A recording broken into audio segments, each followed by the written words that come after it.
talking to you guys about the playpen setup for when you are bringing home a new puppy or a new dog and you are wanting to establish some potty training, sleep training, a safe play area, somewhere where your puppy can be without having to be supervised 24/7.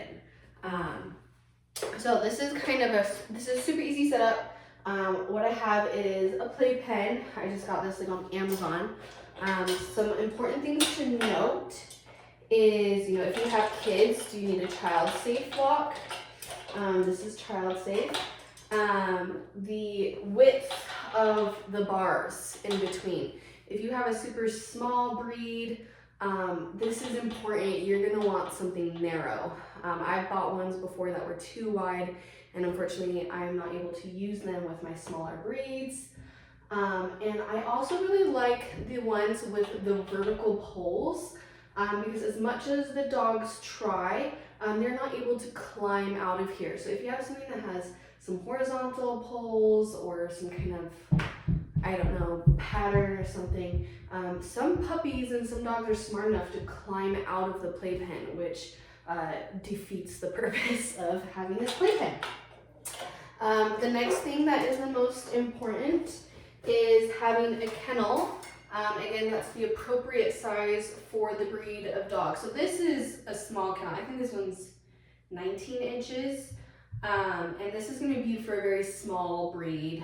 And even then, most small breeds would probably grow out of this. But for a puppy, this is a great size. You want enough room for their sleeping kennel that they're able to stand up and turn around. If they're being able to run around and play inside their kennel, that is too big. So some kennels have separators in them that you can make them a little bit smaller, so you don't have to buy multiple sizes of kennels. But this is one we have on hand because we help puppies a lot. So, and then I like to put in like some kind of a cozy toy. Hopefully this is, like, we always give something like this to all of our puppies that go home. Something that smells like our house, smells like mom, smells like siblings. So that can be kind of comforting in there while they're supposed to be sleeping. My next tip, depending on the season, if it's winter, is to do a heating pad. I've got a heating pad back here in the corner just underneath this bed. And it is a pet safe heating pad. So pet safe heating pads typically have some kind of cord protection on them so that if your puppy was to try to chew on it, they're not going to get electrocuted. Super important. But what's nice about that is that it can kind of mimic the feeling of the other puppies or mom and make them feel not so like cold and lonely. And then obviously we've got a little dog bed in here. Sorry, I feel like we're not being able to see very good. But there's the dog bed, and then we've got a couple toys. We've got a 2-toy, a ball, and some kind of puzzle toy is great too. If you're planning on your puppy being in here for a while, you might want to set up some kind of activity for them to do so they're not bored.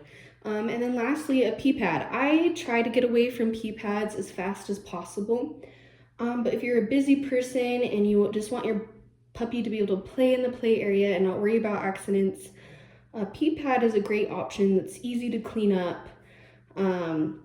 If you're being really strict about potty training, I would really recommend leaving your puppy inside the kennel as much as possible. And then anytime you're bringing your puppy outside of the playpen area, they do need to be supervised. There's plenty of things that they can choke on or chew on, or definitely that they can have accidents in an area that you're not too happy with. So they do need to be supervised 24/7. So this is a great option if you don't have time to do that. There is another option as well that is called the attachment style. And I'm going to make another video on that as well. And you can really blend these two styles together and just do whatever works best for you. If you have any questions about these styles, please let me know. more than happy to answer your questions. If you have any tips for me, I'm always learning what does and doesn't work, so let me know. But thanks again. We'll talk to you guys next time. Bye.